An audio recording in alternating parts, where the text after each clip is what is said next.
श्रीमद्भगवद्गीता अथ अष्टादशोऽध्यायः। मोक्षसंन्यासयोगः। अर्जुन उवाच सन्न्यासस्य महाबाहो तत्त्वमिच्छामि वेदितुं त्यागस्य च हृषीकेश पृथक् केशिनिषूदना। श्रीभगवानुवाच काम्यानां कर्मणां न्यासं सन्न्यासं कवयो विदुः सर्वकर्मफलत्यागं प्राहुस्त्यागं विचक्षणाः। त्याज्यं दोषवदित्येके कर्म प्राहुर्मनीषिणः यज्ञदानतपः कर्म न त्याज्यमिति चापरे। निश्चयं शृणु मे तत्र त्यागे भरतसत्तमा त्यागो हि पुरुषव्याघ्र त्रिविधः सम्प्रकीर्तितः। यज्ञदानतपः कर्म न त्याज्यं कार्यमेव तत् यज्ञो दानं तपश्चैव पावनानि मनीषिणाम्। एतान्यपि तु कर्माणि सङ्गं त्यक्त्वा फलानि च कर्तव्यानीति मे पार्थ निश्चितं मतमुत्तमम्। नियतस्य तु सन्न्यासः कर्मणो नोपपद्यते मोहात् तस्य परित्यागस्तामसः परिकीर्तितः।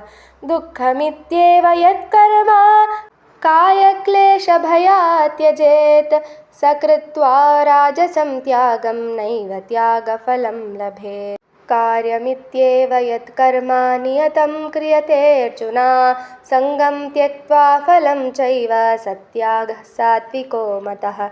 न द्वेष्ट्य कुशलं कर्म कुशलेनानुषज्यते त्यागी सत्त्वसमाविष्टो मेधावी छिन्न संशयः। न हि देहभृता शक्यं व्यक्तुं कर्माण्यशेषतः यस्तु कर्मफलत्यागी स त्यागीत्यभिधीयते। अनिष्टमिष्टं मिश्रं च त्रिविधं कर्मणः फलं भवत्यत्यागिनं प्रेत्य न तु सन्न्यासिनां क्वचित्। पञ्चैतानि महाबाहो कारणानि निबोध मे साङ्ख्ये कृतान्ते प्रोक्तानि सिद्धये सर्वकर्मणाम्। अधिष्ठानां तथा कर्ता करणं च पृथग्विधं विविधाश्च पृथक् चेष्टा दैवं चैवात्र पञ्चमम्। शरीरवाङ्मनोभिर्यत्कर्म प्रारभते नरः न्यायं वा विपरीतं वा पञ्चैते तस्य हेतवः। तत्रैवं सति कर्तारमात्मानं केवलं तु यः पश्यत्यकृतबुद्धित्वान्न स पश्यति दुर्मतिः। यस्य नाहङ्कृतो भावो बुद्धिर्यस्य न लिप्यते हत्वापि स इमान् लोकान् न हन्ति न निबध्यते। ज्ञानं ज्ञेयं परिज्ञाता त्रिविधा कर्म चोदना करणं कर्म कर्तेति त्रिविधः कर्म संग्रहः। ज्ञानं कर्म च कर्ता च त्रिधैव गुणभेदतः प्रोच्यते गुणसङ्ख्याने यथावत् शृणुतान्यपि। सर्वभूतेषु येनैकं भावमव्ययमीक्षते अविभक्तं विभक्तेषु तज्ज्ञानं विद्धि सात्विकम्। पृथक्त्वेन तु यज्ञानां नानाभावान् पृथग्विधान् वेत्ति सर्वेषु भूतेषु तज्ज्ञानं विद्धि राजसम्। यत्तु कृत्स्नवदेकस्मिन् कार्ये सक्तमहैतुकम् अतत्त्वार्थवदल्पं च तत्तामसमुदाहृतम्। नियतं सङ्गरहितम् अरागद्वेषतः कृतम् अफलप्रेप्सुना कर्म यत्तत् सात्विकमुच्यते। यत्तु कामेप्सुना कर्म साहङ्कारेण वा पुनः क्रियते बहुलायासं तद्राजसमुदाहृतम्। अनुबन्धं क्षयं हिंसा मनवेक्ष्य च पौरुषं मोहादारभ्यते कर्म यत्तत्तामसमुच्यते। मुक्तसङ्गो नहं वादी धृत्युत्साहसमन्वितः सिद्ध्यासिद्ध्योर्निर्विकारः कर्ता सात्विक उच्यते। रागी कर्मफलप्रेप्सुर्लुब्धो हिंसात्मको शुचिः हर्षशोकान्वितः कर्ता राजसः परिकीर्तितः।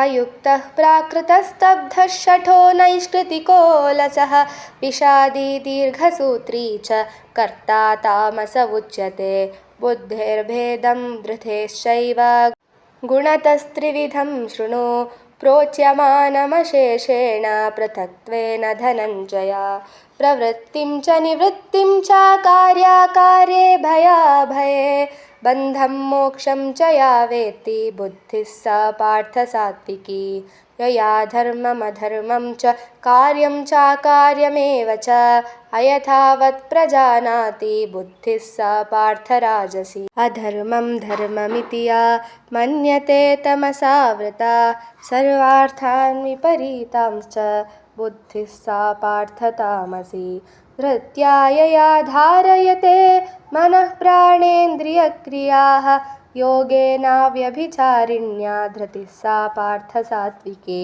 यया तु धर्मकामार्थान् धृत्या धारयतेऽर्जुन प्रसङ्गेन फलाकाङ्क्षी धृतिः सा पार्थ राजसी यया स्वप्नं भयं शोकं विषादं मदमेव च न विमुञ्चन्ति दुर्मेधा धृतिः सा पार्थ तामसी सुखं त्विदानीं त्रिविधं शृणु मे भरतर्षभा अभ्यासाद्रमते यत्र दुःखान्तं न निगच्छति यत्तदग्रे विषमिव परिणामे मृतोपमं तत्सुखं सात्विकं प्रोक्तम् आत्मबुद्धेः प्रसादजम् विषयेन्द्रियसंयोगाद्यत्तदग्रे मृतोपमं परिणामे विषमिव तत्सुखं राजसंस्मृतं यदग्रे चानुबन्धे च सुखं मोहनमात्मनः निद्रालस्य प्रमादोत्थं तत्तामसमुदाहृतम् न तदस्ति पृथिव्यां वा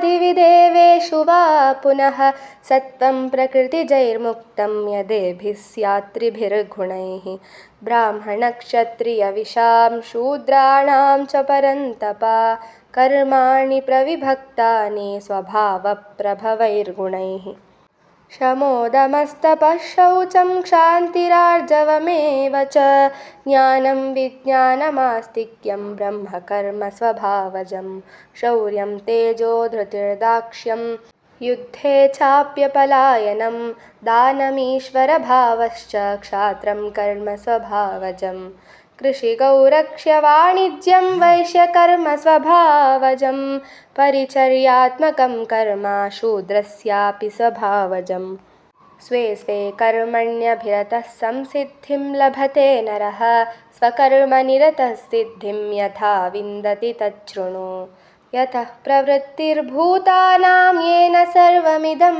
ततं स्वकर्मणा तमभ्यर्च्य सिद्धिं विन्दति मानवः श्रेयान् स्वधर्मो विगुणः परधर्मात् स्वनुष्ठितात् स्वभावनियतं कर्म कुर्वन्नाप्नोति किल्बिषं सहजं कर्म कौन्तेय सदोषमपि न त्यजेत् सर्वारम्भा हि दोषेण धूमेनाग्निरिवावृताः असक्तबुद्धिः सर्वत्र चितात्मा विगतस्पृहः नैष्कर्म्यसिद्धिं परमां सन्न्यासेनाधिगच्छति सिद्धिं प्राप्तो यथा ब्रह्म तथाप्नोति निबोध मे समासेनैव कौन्तेय निष्ठा ज्ञानस्य या परा बुद्ध्या विशुद्धया युक्तो धृत्यात्मानं नियम्य च शब्दादीन् विषयान् त्यक्त्वा रागद्वेषौ व्युदस्य च विविक्तसेवी लघ्वाशी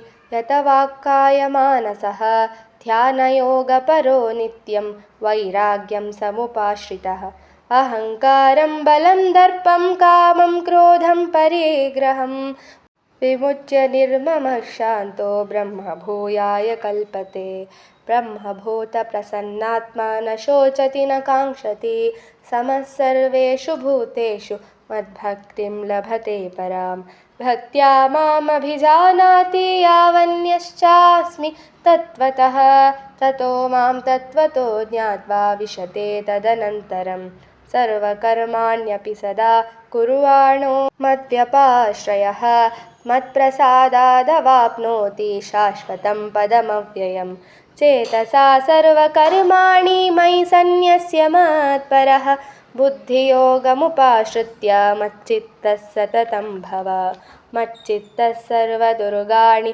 मत्प्रसादात् तरिष्यसि अथ चेत्त्वमहङ्कारान्न शोष्यसि विनङ्क्ष्यसि यदहङ्कारमाश्रित्य न योत्स्य इति मन्यसे मिथ्यैश्च व्यवसायस्ते प्रकृतिस्त्वां नियोक्ष्यति स्वभावजेन कौन्तेय निबद्धस्वेन कर्मणा कर्तुं नेच्छसि यन्मोहात् करिष्यस्य वशोऽपि तत् ईश्वरः सर्वभूतानां हृदेशेऽर्जुन तिष्ठति भ्रामयन् सर्वभूतानि यन्त्रारूढानि मायया तमेव शरणं गच्छ सर्वभावेन भारत तत्प्रसादात् परां शान्तिं स्थानं प्राप्स्यसि शाश्वतम् इति ते ज्ञानमाख्यातं गुह्याद् गुह्यतरं मया विमृश्यैतदशेषेण यथेच्छसि तथा कुरु सर्वगुह्यतमं भूय शृणु मे परमं वचः इष्टोऽसि मे दृढमिति ततो वक्ष्यामि ते हितम् मन्मना भव मद्भक्तो मद्याजी मां नमस्कुरु मामे वैष्यसि सत्यं ते प्रतिजाने प्रियोऽसि मे सर्वधर्मान् परित्यज्य मामेकं शरणं व्रज अहं त्वा सर्वपापेभ्यो मोक्षयिष्यामि मा शुचः इदं ते न तपस्काय न भक्ताय कदाचन न चाशुश्रूषवे वाच्यं न च मां योऽभ्यसूयति य इमं परमं गुह्यं मद्भक्तेष्वभिधास्यति भक्तिं मयि परां कृत्वा मामे वैष्यत्यसंशयः न च तस्मान्मनुष्येषु कश्चिन्मे प्रियकृत्तमः भविता न च मे तस्मादन्यः प्रियतरो भुवि अध्येष्यते च य इमं धर्म्यं संवादमावयोः ज्ञानयज्ञेन तेनाहम् इष्टस्यामिति मे मतिः श्रद्धावाननसूयश्च शृणुयादपि यो नरः सोऽपि मुक्तः शुभान् लोकान् प्राप्नुयात् पुण्यकर्मणाम् कच्चिदेतच्छ्रुतं पार्थ त्वयैकाग्रेण चेतसा कच्चिदज्ञानसम्मोहः प्रनष्टस्ते धनञ्जय अर्जुन उवाच नष्टो मोहस्मृतिर्लब्धा त्वत्प्रसादान्मयाच्युत स्थितोऽस्मि गतसन्देहः करिष्ये वचनं तव सञ्जय उवाच इत्यहं वासुदेवस्य पार्थस्य च महात्मनः संवादमिममश्रौषमद्भुतं रोमहर्षणम् व्यासप्रसादाच्छ्रुतवानेतद्गुह्यमहं परं योगं योगेश्वरात् कृष्णात् साक्षात् कथयतः स्वयं राजान् संस्मृत्य संवादमिममद्भुतं केशवार्जुनयोः पुण्यं हृष्यामि च मुहुर्मुहुः तच्च संस्मृत्य रूपमत्यद्भुतं हरेः विस्मयो मे महान् राजान् हृष्यामि च पुनः पुनः यत्र योगेश्वरः कृष्णो यत्र पार्थो धनुर्धरः तत्र श्रीविजयो भूतिर्ध्रुवा नीतिर्मतिर्मम इति श्रीमद्भगवद्गीतासु उपनिषत्सु ब्रह्मविद्यायां योगशास्त्रे श्रीकृष्णार्जुनसंवादे मोक्षसंन्यासयोगो नाम अष्टादशोऽध्यायः। श्रीकृष्णार्पणमस्तु।